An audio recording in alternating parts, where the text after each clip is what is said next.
So this is going to be a video about the importance of having more energy going in than energy that's leaving you. And the fact that we live in sort of a metaphorical jungle where everything around you is trying to steal your energy. And if you're not strategic, first of all, about not leaking energy, but second of all, about taking in energy, your life is going to be absolute trash. Now, I thought about this because I was watching an Instagram reel today. I was just flipping through Instagram, and I saw this reel where there was a deer, some kind of deer, maybe in Africa or something, inching down towards the water. And the deer was aware that there was a crocodile or alligator, whatever it was, in the water. And the deer knew that it had to get a little drink of water, sip it, and then go boing back on fast twitch muscles before the crocodile came in and ate it alive, right?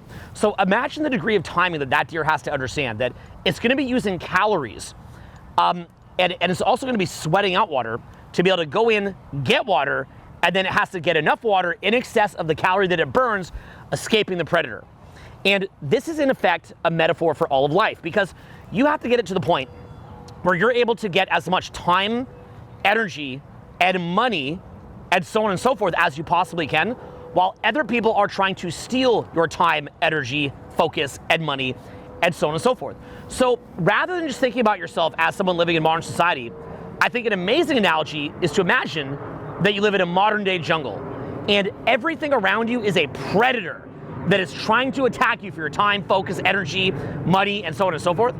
And you want to be the person where ideally you're garnering other people's time, other people's money, other people's energy, other people's attention, but what you're doing is not doing so in a way where there's an imbalance to where you're giving so much of yours that you wind up metaphorically dying, okay? In other words, going broke and just living a crappy life. Now, we're sitting here at Alexandria, Virginia. It's actually right across from Washington, D.C. I'm headed into D.C.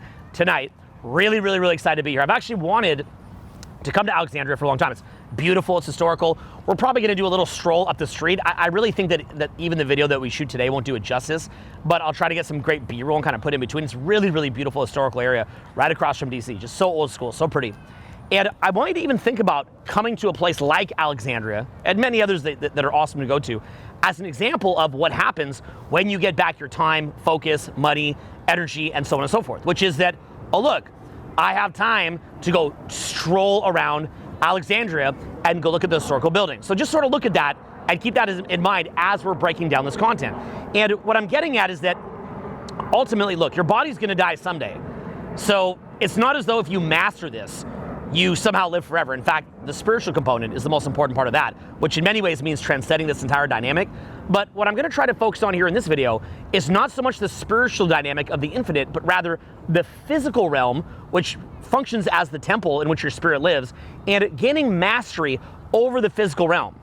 Because ultimately, when you learn more about spirituality, you see that there's a transcendence, this entire dynamic. But what I tend to see is somebody who's very apathetic.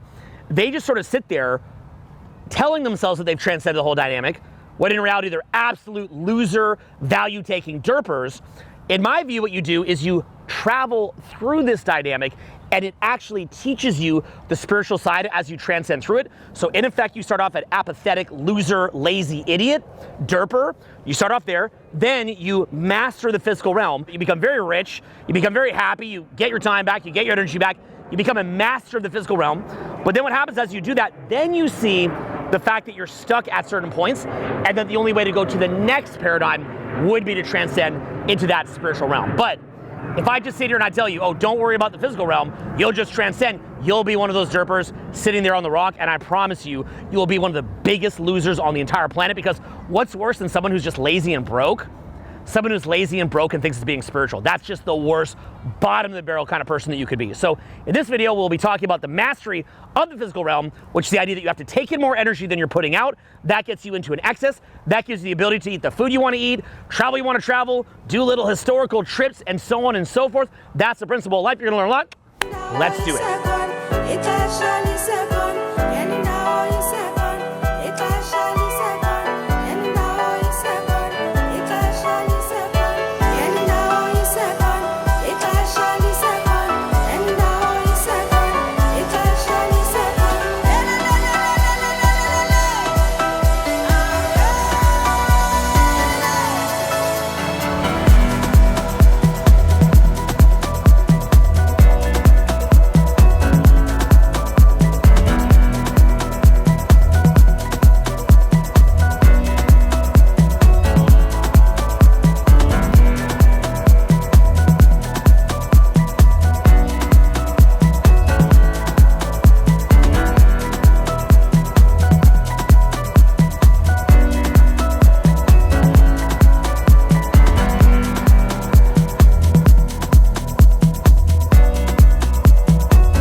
So I just wanted to jump in the video to let you know that I'm actually out here today on the beach, practicing what I preach, doing all the things that I tell you to do in these videos. I don't just do seminar videos where I tell you that you should work on your social skills. I go out and I meet and talk to people all the time. Now, as I'm out here doing this, here's what's funny. I've got students that are out here with me watching exactly what it is that I do, and they're kind of blown away by it. But then what I'm doing that I think is blowing them away even more is I'm showing them exactly how to do it so they can get the exact same result. Now imagine for everybody that's out here, for the rest of their lives, if they want to make a business connection, they want to network, they want to make friends, they want to work on making a genuine connection with someone very, very special, they know exactly what to do forever and ever because we came out here and did this work. Well, here's the thing. This work is not for everybody. You've got to be a very, very special kind of person to have what it takes to come out here and do this. You've got to be an action taker. You've got to be somebody who understands the value of knowing how to meet people anytime, anywhere, and realizing that your net worth is your network, okay? When you know everybody, what winds up happening? You make more cash, you're happier, and you wind up raising the vibe for everybody. It's an incredible skill. Well, what I've done is a lot of people have asked me about these trainings, and so I created a brand new website. It's actually brand new, with a very, very deep video that's really shocking. It's a shocking video. It's kind of an intense video where I go very, very deep on what it is that this looks like. Like imagine meeting up with me personally and going out and doing this. It's a shocking, crazy experience. And on the website in the video, I show exactly what it is that you can expect. It's really crazy. So if you want to see this, click the link below. And if you think that you're somebody that has what it takes, because this is not for everybody, and you've got to actually add value to the group, okay? In a situation like this, you can't be a leech. You've got to be someone who's bringing energy and is serious about results. If you think that that's you, fill out the form right on the website, and what I'll do is come and meet up with you in person, and we're going to learn this together. But again, that's only if you're the right fit. If you think that that's you, you click the link below, and we'll be sitting out here together doing this and change your life. Anyway, click the link, and back to the video. So we're going to start the video actually shooting beside this little asteroid piece of artwork that's right over here. You could actually shoot the camera over on it. And it's basically just meant to represent one of those old school asteroids that might have just come and hit the Earth and it would be steaming. And so just starting with this a little bit, of course this is much more friendly than a real one, just starting with this, I hope that it gets you thinking about the fact that human beings, we come from a very, very different world than the world that we live in right now. It's a very, very, very, very different world. And as you look around, you're gonna see people that are here, they're very, very peaceful. And I really love people. And I like the fact that nobody's fighting and people are chill and people are calm. And that's a very beautiful thing. But there's also a dark side to that, because while people are calm and they're compliant and they're chill, the dark side of that they don't talk to you about is that a lot of people's identity, even as we're just walking down the street, is first of all, their sense of self is not based on things like integrity or being at their potential. It's based on consumer culture. It's a massive thing. They find their sense of identity in consumer culture. You can look up censure the self. Both Brené's and Littman's concept of managing the masses takes the idea of democracy and it turns it into a palliative. It turns it into giving people some kind of feel-good medication that will respond to an immediate pain or immediate yearning, but will not alter the objective circumstances one iota. The idea of democracy at its heart was about changing the relations of power that had governed the world for so long. And Brené's concept of democracy was one of maintaining the relations of power, even if it meant that one needed to sort of stimulate the psychological lives of the public. And in fact, in his mind, that was what was necessary. People are also dumbed down by processed foods. Marijuana is massive for dumbing people down. Alcohol is massive for dumbing people down. Look, if we're being real, the average person out here has probably experimented with things like Molly, cocaine, you know, whatever fucking shit they're experimenting with. It's like a whole different world. And so the thing is, their minds are shut down from drugs, from alcohol, from processed foods, but more importantly from their sense of who they are, because their sense of who they are has got them messed up because they find themselves in consumer culture, so they're an ego, which means they're cut off from God. And in addition to all that, and this is the really big one, is that if your sense of status is low, it actually shuts down the dopamine in your brain. It actively shuts it down. So we talk about that in social skills. We call that the winner effect, right? Or being in state. And if you've ever had a simple night out where you went out, you started talking to everybody, and you just started completely crushing it, and maybe you're public speaking, and then you sort of catch fire, so to speak, with public speaking, you've seen what happens when your brain just absolutely switches on and words are coming to you easily, jokes are coming to you easily, the synaptic pathways are firing, you're totally in the zone, you're in a flow state, and if you train yourself to live from that place, you're gonna smash it. But most people have never really experienced even being in a mode where their synaptic pathways are firing, or where they find a sense of who they are in God, or in that deep witnessing consciousness. And their sense of values are just kind of tagged around just consumer culture, right?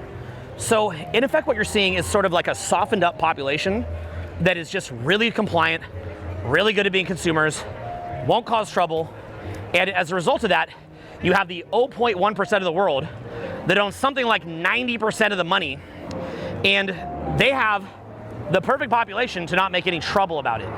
This goes much, much, much deeper than you think, and if you have friends at the highest levels of government, and you have friends in the highest levels of business, and you start talking to them, you will start to get a sense of it, and if you lived in the world that I've lived in long enough, the things that you've seen would blow your mind.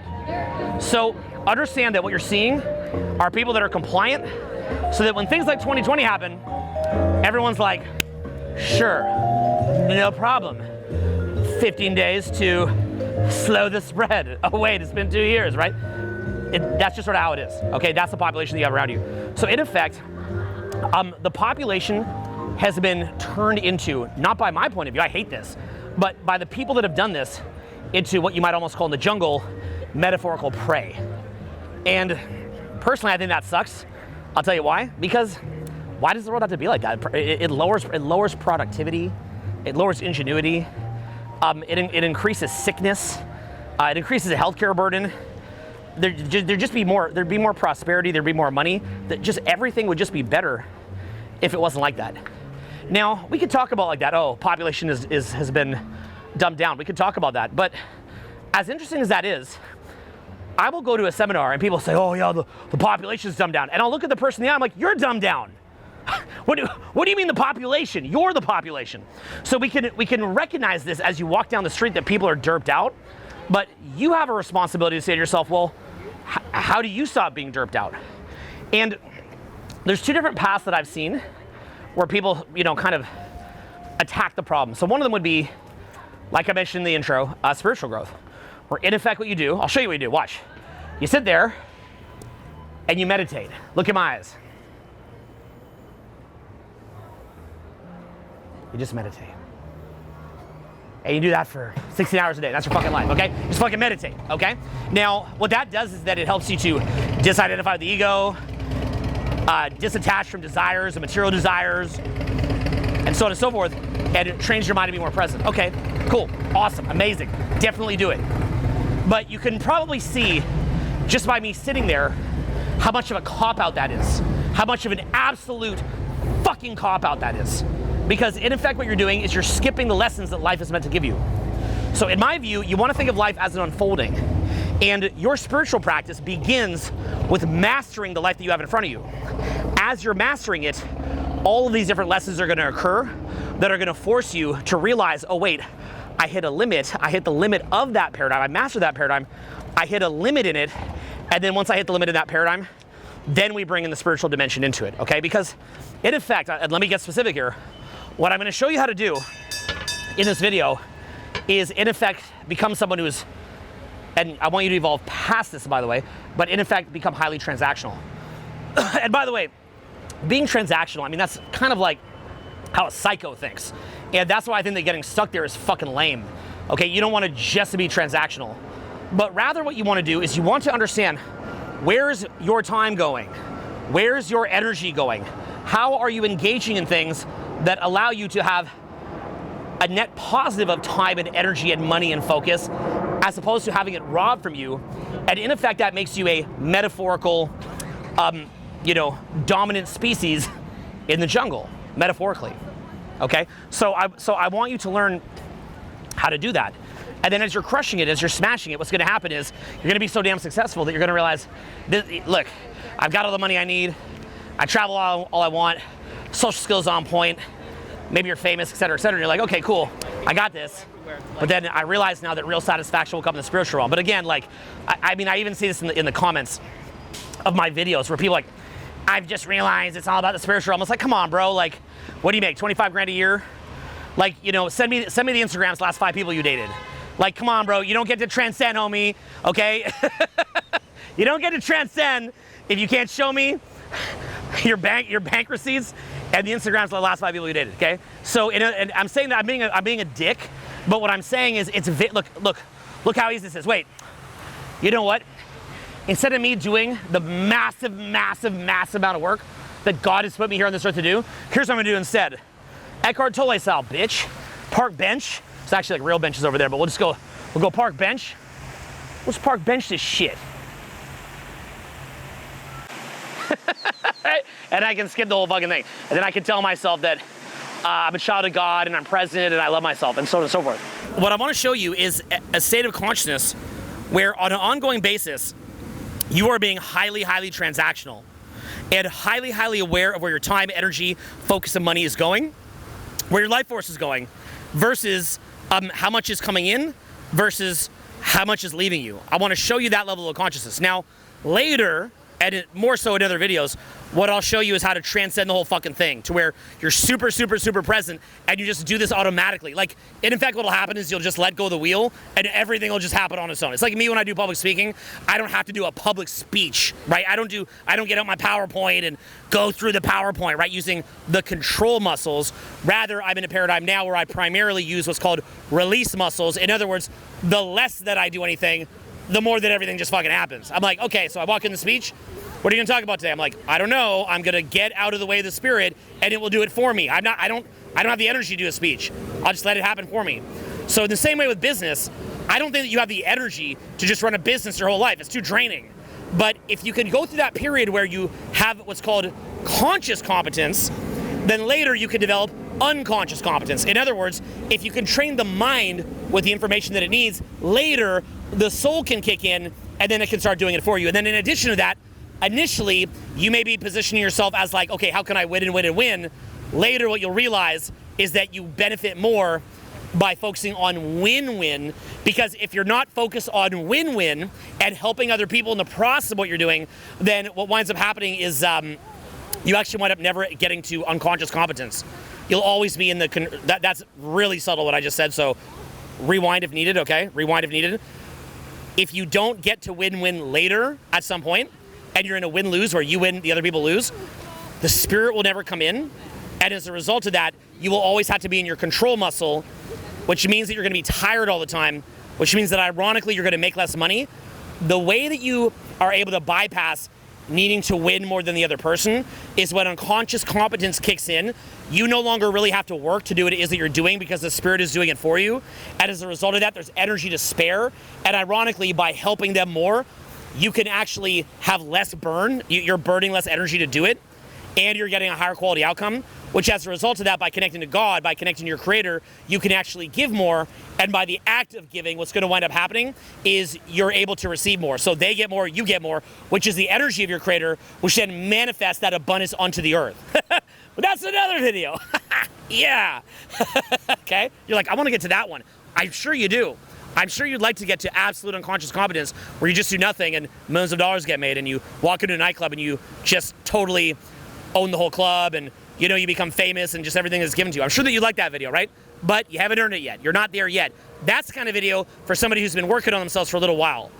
So, and by a little while, most people 4 or 5 years. And then beginning to look at that paradigm. I started seeing that paradigm around age 26, okay? So what we're gonna do is let's talk about how to think transactionally. And the way that basically a very successful animal in the jungle would think. How would they be thinking of it? The first thing is massive value for your time. And look, you can see someone immediately who doesn't value their time. You know immediately, this motherfucker don't value their motherfucking time. And the way that you can tell that is that they're just sitting there doom scrolling and looking at fucking stupid shit on the internet, looking at stupid shit on their computer, looking at stupid shit on the TV, watching, pointless formulaic Hollywood movies that, I guess have some value for the right person, but they should not for you. So you'll see it based on, one of the first ones, the quality of the media that the person's ingesting. In other words, less media, okay, less of it. But in addition, if it is a movie, it's something absolutely fucking classic, absolutely top level, and not something just recent, like, oh, the recent thing on, you know, whatever, we'll go this way, you know, the recent thing on whatever TV show. We're gonna go, all right, we're going. Yeah, the recent thing, like, oh, there's this new recent trendy thing. Fuck trendy things. Anybody watching trendy things, what's the formula there? Key. If you're watching something trendy, it means that you're someone who, in effect, you watch whatever's put in front of your face. Like, for example, look at the fact that if I put out a new video, that has way more viewership than my older videos, when in reality, my older videos are shit hot. And yes, part of that is because the existing fan base or existing viewership might have already seen that video, and they want the new one. But the truth is that a lot of people that are watching the new video, they're just watching because it's new, and they just want to be a sheep and look at what everybody else is watching so they can get the stable data of what the herd is watching. How do I fit in the herd? Is what they're thinking. And they're actually trying to minimize work by being in the groupthink and fitting in the herd. Whenever you see me traveling and you see me take the time to look at something, that's me doing it because that's who I really am and that's how I am. And I'm actually a lot more than that without the camera on, but because that'd be too long. But in addition, I'm trying to train you to get the value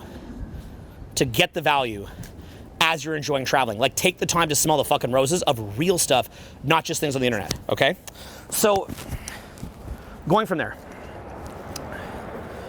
if you're watching things that are trendy, it's to fit in the herd. If you're looking for the highest quality things to watch humanly possible, that means that you're thinking for yourself and you're getting ROI. The classic example I always give, if you watch Floyd Mayweather versus Conor McGregor in a boxing match, which is an exhibition, because it's trendy, hell of a entertainment they put on. You should also go back and watch the old fights of Muhammad Ali versus George Foreman. Go watch, Canelo versus Triple G. Any classic fight that you can think of, go watch that. Go watch the old Mike Tyson fights. Evander Holyfield. Don't just watch the trendy fight. If you're reading a book, don't just read the trendy book. Go back to the original books. You go read the Sermon on the Mount, or Matthew, Mark, Luke, and John, Tao Te Ching, Bhagavad Gita, Eckhart Tolle's old stuff, books like that. You'll feel like a moron for the time that you spend reading the latest trendy books. You'll think to yourself, what was I doing? What was I doing reading all that? Completely wasting my time, right? So people that are just absolutely at the apex winners, what winds up happening is they have an understanding of what is wasting their time and what is actually adding to them. So they don't care what the herd is looking at. So that would be things like media consumption, less of it, things that are not eroding your attention span, things that are not putting you at a low paradigm, but things that are elevating you, causing you to become more knowledgeable, more present, or at least getting you laughing or really captivating you to some capacity that enlivens you. But that would be basic level media consumption, okay? What happens when you start consuming the best media content in the world, the best books in the world, the best media in the world? Well, you become an apex winner, just straight up. Now, likewise, food intake, same kind of thing. You're looking at food, you're being preyed on. Okay, so in the same way the media is a predator on you, okay? Like people that are putting out junk for you to watch and then they're trying to make it trendy, they are predators. They are trying to eat your time, energy, focus, and money. They gain money from your viewership. They are fucking predators. They are trying to kill you. Do you understand? They are trying to deplete you. They are not trying to add to you in excess of what they take. Well, in the same way, when people, there are people, in the same way that if you look at, there was an old movie with Russell Crowe called The Insider about cigarettes and how these companies would spend millions of dollars to create this nicotine hit to make it super addictive. Or in the same way that Pablo Escobar goes and makes cocaine hyper addictive in order to get people hooked. He doesn't care if they die. Well, all that the modern food system is, and a lot of the modern belief systems, things like that, is like a lesser down version of that we would say is socially acceptable. That's really all that is. So if you're putting food in your mouth and companies have come in and found ways to cheapen it, and then they found ways to, to strip it of nutrients so that you're never actually satiated, and then you just keep eating it, and then they make money because they are spending very, very little in order to produce that. They are predators. People selling drugs are predators. People selling alcohol are predators. People who are selling bad food are fucking predators. Now, to some extent, if someone wants to enjoy a little treat here or there, that's not the end of the world. But that's very, very different than putting on every street corner, making it dirt cheap and hyper palatable. Okay, so that's a fucking predator. Likewise, different belief systems. They call that a meme. The mimetic code, the mimetic information that you have in your head, your state of consciousness, Whether that could be, and that is also being hijacked, okay? So, and I'll try to be fair here. I'll be politically neutral in my assessment of this.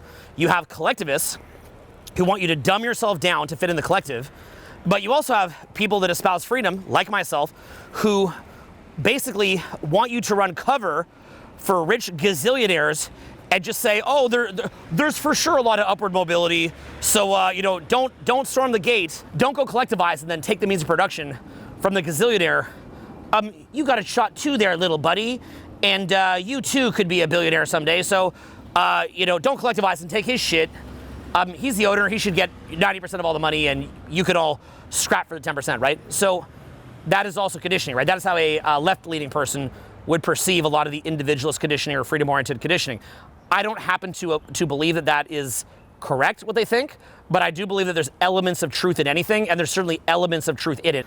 They're preying on you. The social conditioning is preying on you. And here's the next one. It's preying on your attention span. The way that the social conditioning preys on your attention span is that it hits you, first of all, by lowering nutrition. So now your mind's all fucked up because your nutrition's down. But second of all, what's happening is it's also giving you little jump cuts. The most extreme guy doing this right now is Mr. Beast. Look, I give the guy props. He's built something amazing. I give him props. I guess he's got some media issues right now, but anyway. But for that component, give him props. I mean, he's figured out, collectively what people watch, where society's at, and so on and so forth. And he's really, really good at making jump cuts. But I can honestly tell you, and I give him props, my kids like his videos. But for me, when I watch Mr. Beast videos, I literally feel like I'm gonna throw up because the jump cuts are so fucking fast. And what's happening as a result of that is people are getting these little dopamine hits, and it's rewiring the brain to get dopamine hits massively. Look, there's videos with a little baby who their mom let the baby watch a tablet for like a year and a half, and the mom finally took the tablet away. It looks like someone detoxing off of crack cocaine. It's really, really, really scary. It's sad, it's scary, it's a fucking shame. At least to her credit, she realized what she was doing, because no one's perfect, and she posted that video so people could see it, and so they could actually learn from it too. So attention span, like something like, say, being out here, and even just like looking at historical homes, historical houses, and just being a part of that, or looking at leaves, that's obviously something that would be very boring, to somebody who is in effect hooked on, dopamine spikes, right? It's just very boring, very uninteresting. And in addition, the other problem with this, and there's no kids around, so I'm gonna be vulgar here, is it's like when a woman uses a vibrator all the time, and she can't get herself to come, orgasm, without a vibrator. Why is a vibrator, can be bad for a lot of women? So basically what it is like, the vibrator, the reason why this causes a problem is because in order to get yourself to orgasm, if you're a woman, you have to understand how to access your release muscle, literally in this case, not metaphorically, but literally. And you have to sort of allow yourself to go kind of like into this trance where you kind of let go and let go and let go, and then and you pop, and then the clouds part. So if a woman hasn't been trained how to do that, because the vibrator's doing that for her, like that, some girls I know, some of my female friends, they've joked, my clit broke. And what that basically just means is that they've no longer been forced to learn how to put themselves into that hypnotic trance. That's not working anymore. Look, it's the same thing with people who use alcohol to go out and meet people. I don't drink alcohol when I go out, right? So what I do is, as I'm going in, high five people, say hi to people, start to engage people, train my brain to say 1,000 out of 10. Who the fuck would have the balls to do that? Find something funny about it. Every single interaction, my state builds. I engage the entire room. That will build my winner effect more and more and more. I get in state. I'm driving my state, okay? Driving it. Okay, I'm actively driving it, right? Just like a woman giving herself an orgasm, she has to drive her own emotions and sensations to orgasm. You're driving your state. And to do that, well, if you could just have a drink, bro, and get drunk, yeah, drunk, I'm crunk, bro. If you could do that, well, then what happens? You don't learn how to drive your state. Don't have the ability anymore. No different than you say using a calculator, and you can't do math anymore. So in situations like this, look, in my view, they can be the sizzle but not the steak. Right, the spice, but not the steak.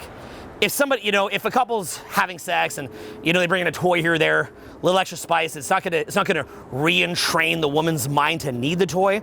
I think that could be fun. Likewise, if you want to use a calculator because you just decided I don't care if I can do long division, it's fine. I'm there, to be honest. I could relearn it quick, but I don't care. So there's certain things where you're like, okay, I'm okay if this atrophies because this thing is adding to my life.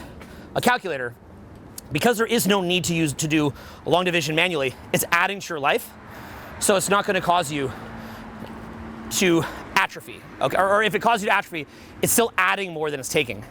But other things, what they do is they cause it to atrophy in you, and then now they could be a predator on you because you need it. They can increase the price. They can bait and switch you. Okay? It's Lord Vader. I'm changing the deal. Pray I don't change it any further. We've seen that happen with the major platforms. Oh, just come on here, post your stuff. And then now they can dictate society. Awesome. Okay, it's unbelievable. And they actually believe it's like their manifest destiny to do this. It's fucking crazy. Wackos. So, yeah, one of the major ideas with the bait and switching is they get you addicted. They get it to where you need it, and then they bait and switch you. And the best part is, usually what happens, now you can post up, usually what happens is, by the end of it, you've down-regulated your ability to do something yourself, to have the focus yourself, the value for your time yourself, and then it stops even working. You're taking it just to get back to baseline. Like if someone's hooked on marijuana, for example. You know, at first they're like, I'm high, y'all, I'm high. And then usually later they take it just to be fucking normal, right? It's like, caffeine's even like that. People say to me, like, what do you think of caffeine? I like to drink green tea about 2 days a month, 3 days a month. Maybe I like green gyokuro tea. I like white silver needle tea. Rare time I would do black tea, I would do Darjeeling. I go for the best of the best, creme de la fucking creme, okay? Silver needle, gyokuro is the best. Do it a day a month, 2 days a month. You need a little extra firepower. Maybe you wake up, you have 12 hours of coaching sessions. Your clients appreciate that you're a little bit more on point. And it works because you haven't down-regulated yourself. But I know a lot of people that drink coffee every single day. You see them in the morning, they look cracked out. Like, I ain't nobody till I got my cup of joe. Yeah, bro, you're consuming that to get back to baseline. I guess you're getting polyphenols, flavonoids out of it, but you're consuming it to get back to baseline. So you've been preyed on. They gotcha, bitch. Gotcha, bitch, is basically what's happened. So, anyway, I hope that you see the direction that I'm going at here. And I got more to say about this because this is just the general I'm giving you the general framework here. This is just a general framework, but it goes way deeper than this because your state of consciousness, in effect, has to be looking at everything from media that you're engaging with, food that you're eating, trends and things like that are being put in front of your face, social conditioning that's being put in front of your face, and realize these are fucking predators. And then from there, if you're an apex winner, then what starts happening is you say, okay, no. Boundaries, okay? Remember, animal in the jungle, it gets killed either by a predator that comes to eat it and kill it, it gets outcompeted by someone competing for the same resources, or it rots from within, right? Like a lot of the social conditioning, they get you to believe a bunch of dumb shit, you rot from within. So you begin to see this, and then what starts to happen is, from this base level foundation, you are able to see the world very, very, very differently. It seems very, very different. And then you're now in a different state of consciousness. And the state of consciousness of like an apex winner, in my view, is, and you need to transcend out of this, so don't be this or view this as optimal, but rather a lot of people that are cluster B are incredibly transactional. And you can learn a lot about, like I have learned a lot about business from people that are wackos because they naturally look at a human and can scan them and see past their front and see their sort of plus minus capacity by looking at them in 2 seconds and how they can be exploited and whatnot. It's terrible, fucking terrible. But they're naturally incredibly transactional. So what happens is that if you stay in this mindset indefinitely of being transactional and seeing everything in terms of plus and minus, and you don't bring God back into that, well, what's gonna wind up happening is you just have the fucking psyche of a psycho, and you're gonna get so good at what's called the control muscle that it's gonna eat away your entire soul. And this is the best part, you ready for this? Talk about prey and you being preyed on. The inability to recognize your spirit, your soul, and to only view yourself as the physical is actually the ultimate form of deception. And especially when you believe that, oh, all these little minions are the ones that believe in God, but I don't, I'm logical, so I'm just being logical. And now and that's wrong, and what happens is now they've got you. They gotcha, bitch. And they suck the soul out of your body. And the crazy thing is too, if you know what you're looking at of someone who's like that, like just someone who's very successful, but it's actually taken away their soul, when you know what you're looking at, they look completely ridiculous. Like right in their beady little pupils, little bug eyes.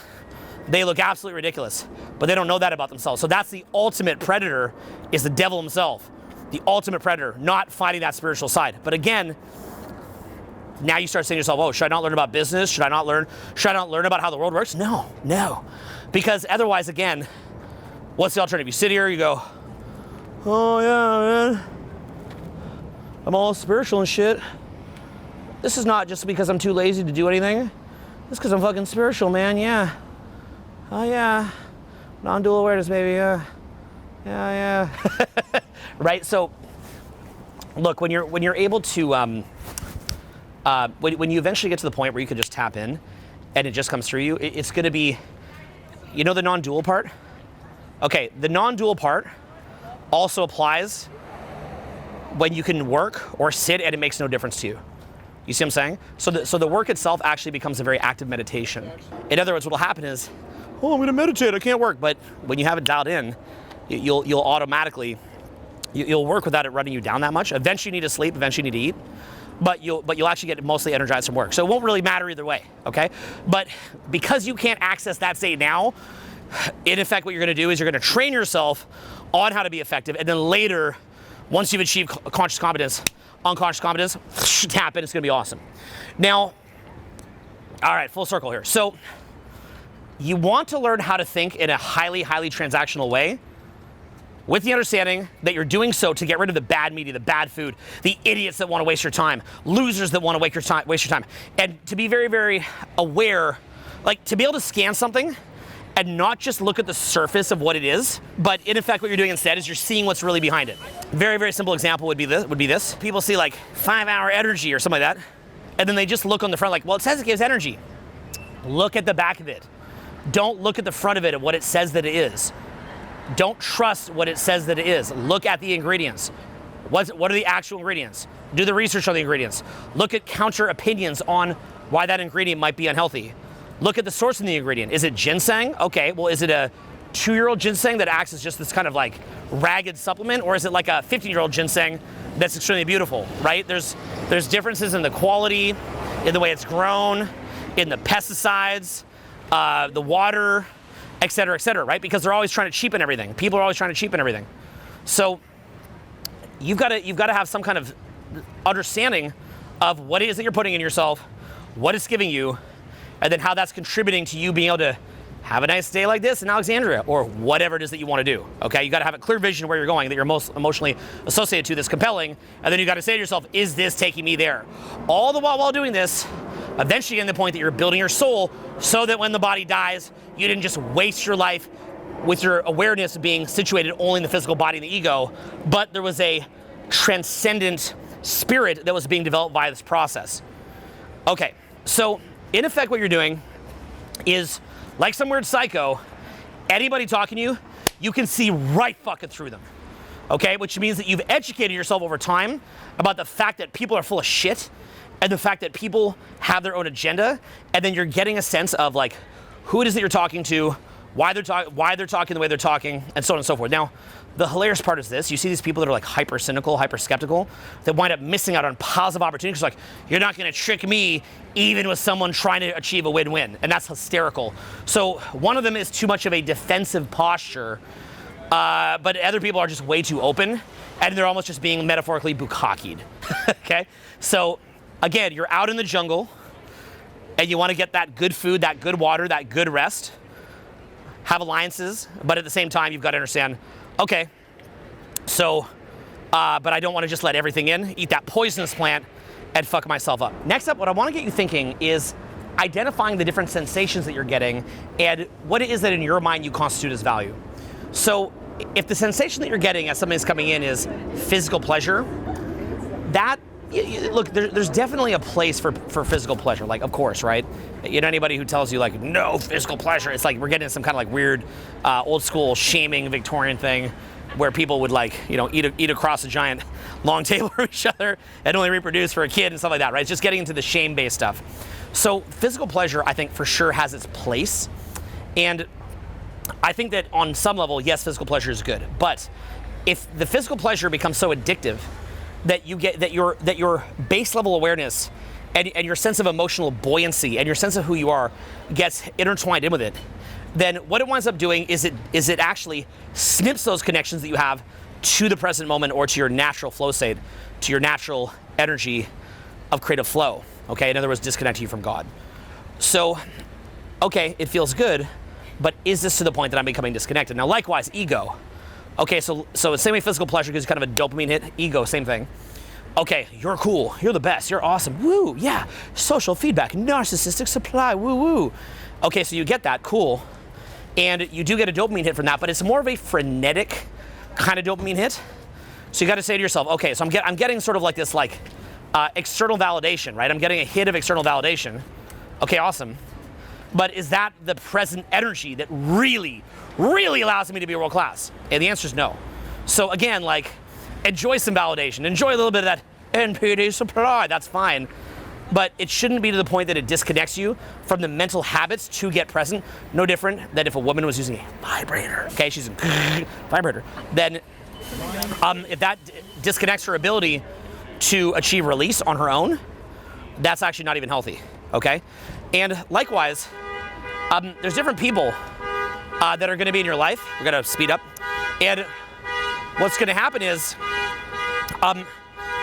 maybe they're giving you, different types of validation or ego or getting you laughing or things like that, base level of friendship and whatnot. But anytime that you leave a person's presence, you can say to yourself, like whenever you leave someone, you can say to yourself, do I feel more present? Do I feel more higher consciousness? Do I feel more dialed in and locked in? Or do I feel like I've kind of entered into their energetic field? I've entered into their reality tunnel. And as a result of that, what winds up happening is I've been depleted by that process, especially if they're complaining and then they're needing to borrow money and then they're jealous of you and so on and so forth. It's just taking from you. They're just doing literally nothing. And it's just them in their sort of limited spiritual reality trying to kind of like mixing water and wine. It just winds up that, each is kind of half and half by the end.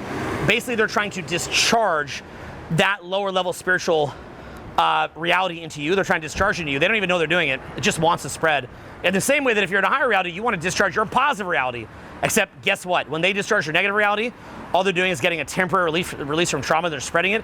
When you discharge a positive reality, you're telling God, give me more. I want acceleration. And then you're drawing in more. So as you're being positive, you're getting more of it, which then wakes you up. Now you can lock in and you can do even more work and you can even make more cash.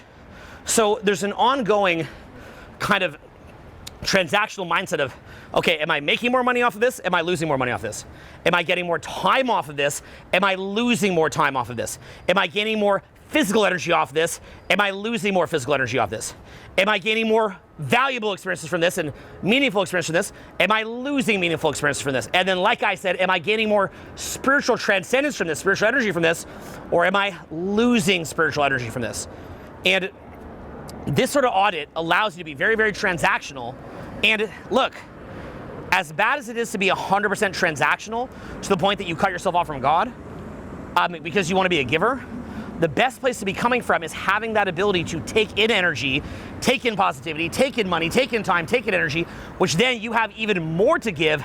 And then as you infuse that with being tapped in, you can add that infusion of positive energy that you're giving to people, and then they're gonna get that from you as well. So, if I was making a business advice video and I'm present, I could give you business advice on how to write a sales ad as an example, but then from there I can infuse that with positive energy. I get energized from it, you get energized from it, and we both come away more grounded, present, centered, positive, beaming with energy, and then we even go make more cash from that, and we spread more positive energy, and now higher consciousness is spreading, and the human population is awakening, as opposed to people just getting deeper in ego, leeching off each other and going into win-lose, okay? So we can kind of see a general sense of how this is happening. Now, in effect, to be great at this, you also are gonna become a master at what it is that people respond to in the paradigm they're in, and then being able to match that. That could be things like a clickbait title, or anything that draws people in that is context relevant to pull them in. And then as as they come in, then you have a decision. You're gonna fleece them, or you're gonna add to them. And the ultimate truth is that in the long term, you've got to be somebody who's adding to them. The people that you see running things like McDonald's that are fleecing people, that is, look, a lot of those CEOs are gonna die of fucking cancer, real bad. They're gonna go right to hell. So understand that there's a larger picture of what it is that you're doing. And look, in doing this, in having this understanding, you're doing two things. One is you're operating as that apex winner, understanding the metaphorical jungle, which really is a literal jungle that you live in, and being the apex within that environment. But then in addition to that, what's gonna wind up happening is you wind up being somebody who is a spreader of purpose, of presence, of higher consciousness. And you're a part of that human awakening project. And ultimately, look, here's what we're learning, okay? And we'll wrap it up right here. What we're basically learning is humanity, we have more ability to destroy ourselves than we've ever had. And honestly, we need to have a human awakening. There has to be a human awakening project. But that human awakening cannot just be done at the level of just fucking meditating. Because otherwise you just sit there throwing up the white flag and letting the shitheads in the world who understand this stuff because they're psychos run everything, instead of actually being somebody who's coming from a more positive place and then saying to yourself, we can be winners, but at the same time we can add value to the world. And that, in my view, will be the next generation. Not people that are saying, like when we say we're waiting for Jesus to come back, that can mean two different things. That can mean some dude from the Middle East comes down in a robe, he's like, yo, I'm back, bitches. It can mean that. Jesus coming back could also mean Christ consciousness, the state of that consciousness coming back, which as that moves throughout the earth and people wake up, Jesus comes back in my view, a much, much, much more profound sense. And so to me, that is, and maybe Jesus comes back too, but I'm just making the point that, at that point, we got this, right? And the point is not to wait for someone to come save you, but the point is to embody and model the person who saved you. So what that means is that it's incumbent upon you to live from that space. But you're not gonna get there just sitting at home praying at the wall or staring at the wall. You get there by taking action, recognizing the environment that you're in, mastering it, and then learning to infuse positive energy through it. Thank you for sharing this with me, and thank you as well. I appreciate it. I like that. Thank you very much. Thank you.